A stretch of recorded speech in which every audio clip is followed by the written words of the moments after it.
ನಮಸ್ಕಾರ ವಿದ್ಯಾರ್ಥಿಗಳೇ, ಎಲ್ಲರಿಗೂ ಕರುನಾಡ ಪಾಠಶಾಲೆ ಯೂಟ್ಯೂಬ್ ಚಾನಲ್ಗೆ ಸ್ವಾಗತ ಸುಸ್ವಾಗತ.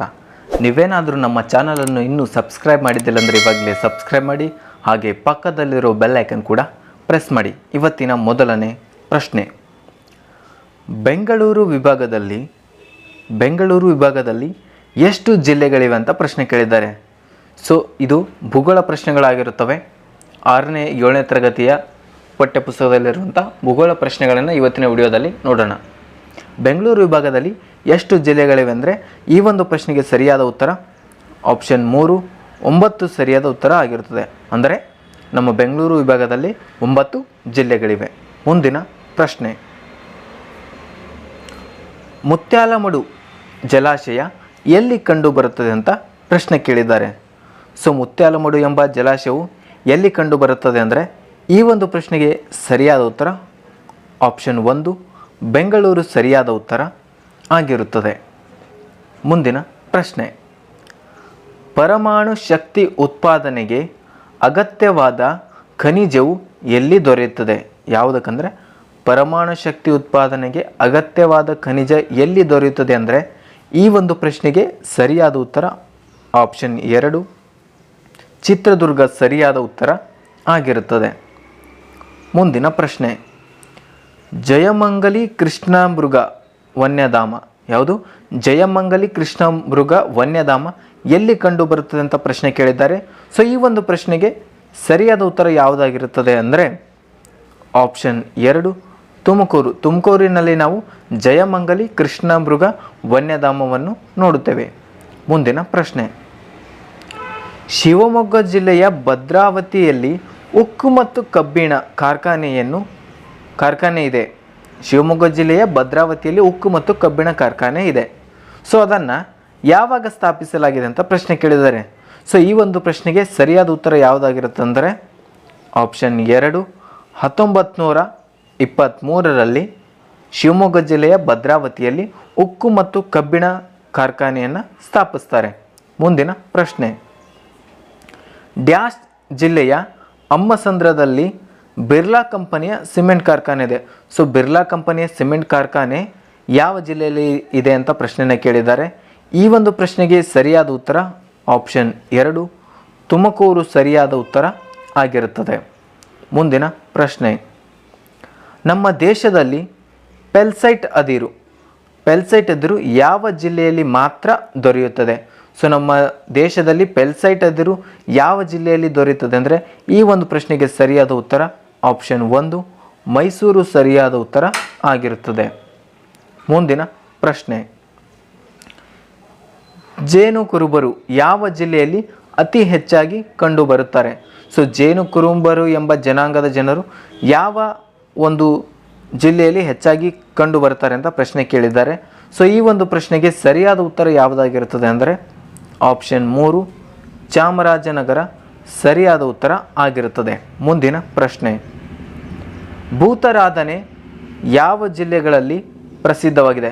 ಸೊ ಭೂತಾರಾಧನೆ ಎಂಬುದು ಯಾವ ಜಿಲ್ಲೆಗಳಲ್ಲಿ ಪ್ರಸಿದ್ಧವಾಗಿದೆ ಅಂತ ಪ್ರಶ್ನೆನ ಕೇಳಿದರೆ ಈ ಒಂದು ಪ್ರಶ್ನೆಗೆ ಸರಿಯಾದ ಉತ್ತರ ಆಪ್ಷನ್ 2 ಕರಾವಳಿ. ಸೊ ನೀವು ನೋಡ್ತಾ ಇರೋದು ಭೂತಾರಾಧನೆ, ದೈವಾರಾಧನೆ, ಕಾಂತಾರ ಅಂತೆಲ್ಲ ತುಂಬ ಫಿಲ್ಮೇ ಮಾಡಿದ್ದಾರೆ ಇವಾಗ. ಸೊ ಅದು ಯಾವ ಜಿಲ್ಲೆಯಲ್ಲಿ ಅಂದರೆ ಕರಾವಳಿ ಜಿಲ್ಲೆ ಅಂತ ಹೇಳ್ತೀವಿ. ಸೊ ಕರಾವಳಿ ಅಥವಾ ಭೂತಾರಾಧನೆ ಯಾವ ರಾಜ್ಯಗಳಲ್ಲಿ ಪ್ರಸಿದ್ಧವಾಗಿದೆ ಅಂತ ಏನಾದರೂ ಪ್ರಶ್ನೆ ಕೇಳಿದರೆ ಅದು ನಮ್ಮ ಕರ್ನಾಟಕ ಸರಿಯಾದ ಉತ್ತರ ಆಗಿರುತ್ತದೆ. ಮುಂದಿನ ಪ್ರಶ್ನೆ, ಕಂಸಾಳೆ ಕುಣಿತಕ್ಕೆ ಯಾವ ಜಿಲ್ಲೆಗಳಲ್ಲಿ ಪ್ರಸಿದ್ಧವಾಗಿದೆ? ಸೊ ಕಂಸಾಳೆ ಕುಣಿತ ಎಂಬುದು ಯಾವ ಜಿಲ್ಲೆಯಲ್ಲಿ ಪ್ರಸಿದ್ಧವಾಗಿದೆ ಅಂತ ಪ್ರಶ್ನೆಯನ್ನು ಕೇಳಿದ್ದಾರೆ. ಈ ಒಂದು ಪ್ರಶ್ನೆಗೆ ಸರಿಯಾದ ಉತ್ತರ ಯಾವುದಾಗಿರುತ್ತದೆ ಅಂದರೆ ಆಪ್ಷನ್ 3 ಚಾಮರಾಜನಗರ ಸರಿಯಾದ ಉತ್ತರ ಆಗಿರುತ್ತದೆ.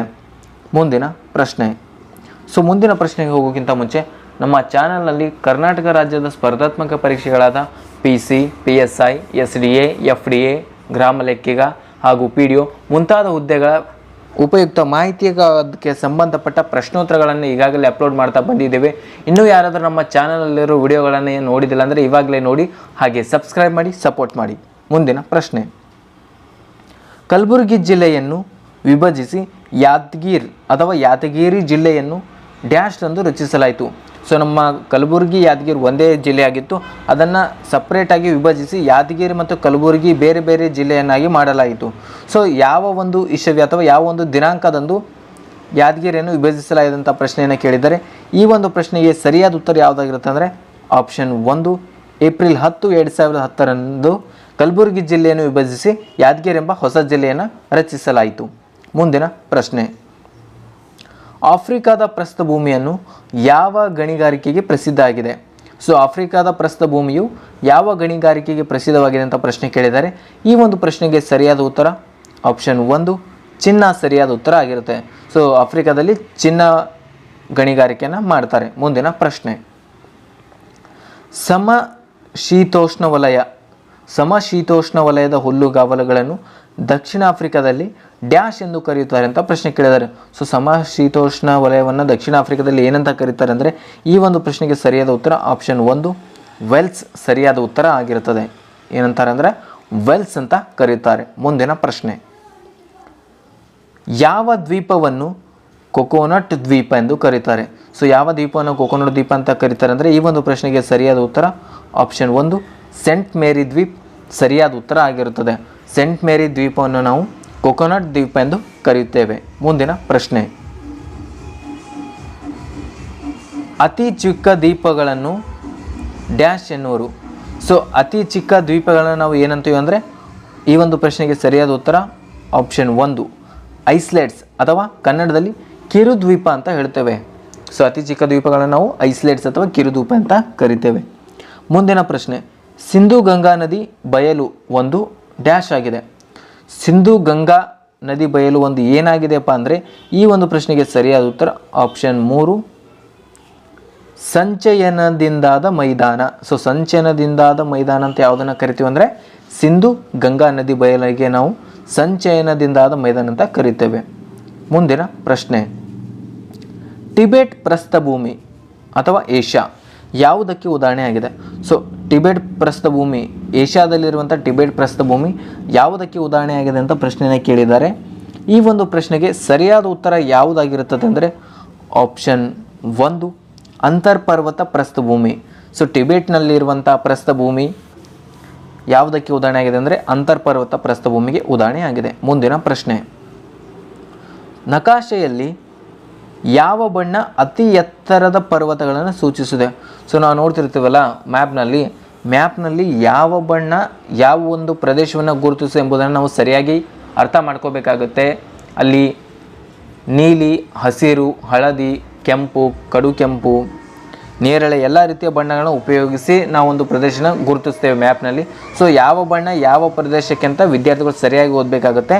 ಸೊ ಈ ಒಂದು ಪ್ರಶ್ನೆಗೆ ಸರಿಯಾದ ಉತ್ತರ ಯಾವುದಾಗಿರುತ್ತದೆ ಅಂದರೆ ಆಪ್ಷನ್ 2 ಕಡು ಕಂದು ಬಣ್ಣವನ್ನು ನಾವು ಅತಿ ಎತ್ತರದ ಪರ್ವತಗಳನ್ನು ಗುರುತಿಸಲು ಉಪಯೋಗಿಸುತ್ತೇವೆ. ಅದೇ ರೀತಿಯಾಗಿ ನೀಲಿಯನ್ನು ನಾವು ನದಿ, ಸಾಗರ, ಸಮುದ್ರಗಳಲ್ಲಿ ಉಪಯೋಗಿಸುತ್ತೇವೆ. ಮುಂದಿನ ಪ್ರಶ್ನೆ, ಡ್ಯಾಶ್ ಭಾಗಗಳಲ್ಲಿ ಗ್ರಾನೈಟಿನ್ ಅಪಾರ ನಿಕ್ಷೇಪವಿದೆ. ಸೊ ಗ್ರಾನೈಟಿನ ಅಪಾರವಾದ ನಿಕ್ಷೇಪ ಯಾವ ಭಾಗದಲ್ಲಿದೆ ಅಂತ ಪ್ರಶ್ನೆಯನ್ನು ಕೇಳಿದ್ದಾರೆ. ಈ ಒಂದು ಪ್ರಶ್ನೆಗೆ ಸರಿಯಾದ ಉತ್ತರ ಯಾವುದಾಗಿರುತ್ತದೆ ಅಂದರೆ ಆಪ್ಷನ್ 1 ಇಳಕಲ್ಲು. ಇಳಕಲ್ಲಿನಲ್ಲಿ ನಾವು ಗ್ರಾನೈಟಿನ ಅಪಾರವಾದ ನಿಕ್ಷೇಪವನ್ನು ಕಾಣಬಹುದಾಗಿದೆ. ಮುಂದಿನ ಪ್ರಶ್ನೆ, ತೊಗಲುಗೊಂಬೆ ಪ್ರದರ್ಶನ ಎಂಬ ನಾಟಕ ಯಾವ ವಿಭಾಗದಲ್ಲಿ ಪ್ರಸಿದ್ಧವಾಗಿದೆ? ಸೊ ತೊಗಲುಗೊಂಬೆ ಎಂಬ ನಾಟಕ ಯಾವ ವಿಭಾಗದಲ್ಲಿ ಪ್ರಸಿದ್ಧವಾಗಿದೆ ಅಂದರೆ ಆಪ್ಷನ್ 1 ಕಲಬುರಗಿಯಲ್ಲಿ ನಾವು ನಾಟಕ, ತೊಗಲುಗೊಂಬೆ, ಬಯಲಾಟ ಈ ರೀತಿಯಾದ ವಿಶೇಷ ಒಂದು ಜಾನಪದ ಶೈಲಿಯ ನೃತ್ಯಗಳನ್ನು ನಾವು ನೋಡಬಹುದು. ಇನ್ನೂ ಯಾರಾದರೂ ನಮ್ಮ ಚಾನಲನ್ನು ಸಬ್ಸ್ಕ್ರೈಬ್ ಮಾಡಿ ಇವಾಗಲೇ ಸಬ್ಸ್ಕ್ರೈಬ್ ಮಾಡಿ. ನಮ್ಮ ಚಾನಲಲ್ಲಿ ಸ್ಪರ್ಧಾತ್ಮಕ ಪರೀಕ್ಷೆಗಳಾಗಿ ಸಾಮಾನ್ಯ ಜ್ಞಾನ ಮತ್ತು ಪ್ರಚಲಿತ ಘಟನೆಗಳು, ಭೂಗೋಳ ವಿಜ್ಞಾನ, ಭಾರತ ಸಂವಿಧಾನ, ಕರ್ನಾಟಕ ಇತಿಹಾಸ ಎಲ್ಲ ರೀತಿಯ ಪ್ರಶ್ನೋತ್ತರಗಳನ್ನು ಅಪ್ಲೋಡ್ ಮಾಡ್ತಾ ಇರ್ತೇವೆ. ಅದೇ ರೀತಿ ನಮ್ಮ ಚಾನಲನ್ನು ಇನ್ಸ್ಟಾಗ್ರಾಮ್ ಮತ್ತು ಕರುನಾಡ ಪಾಠಶಾಲೆ ಅಂತ ಟೆಲಿಗ್ರಾಮ್ನಲ್ಲಿ ಸರ್ಚ್ ಮಾಡಿದ್ರೆ ಬರುತ್ತೆ, ಅಲ್ಲಿ ಬೇಗ ಫಾಲೋ ಮಾಡಿ. ಅದೇ ರೀತಿ ನಮ್ಮ ವಾಟ್ಸಪ್ ಚಾನಲ್ ಕೂಡ ಇದೆ, ಡಿಸ್ಕ್ರಿಪ್ಷನ್ನಲ್ಲಿ ಎಲ್ಲದರ ಲಿಂಕ್ ಇರುತ್ತೆ, ಅದರಿಂದ ನೀವು ಜಾಯಿನ್ ಆಗ್ಬೋದು. Thank you.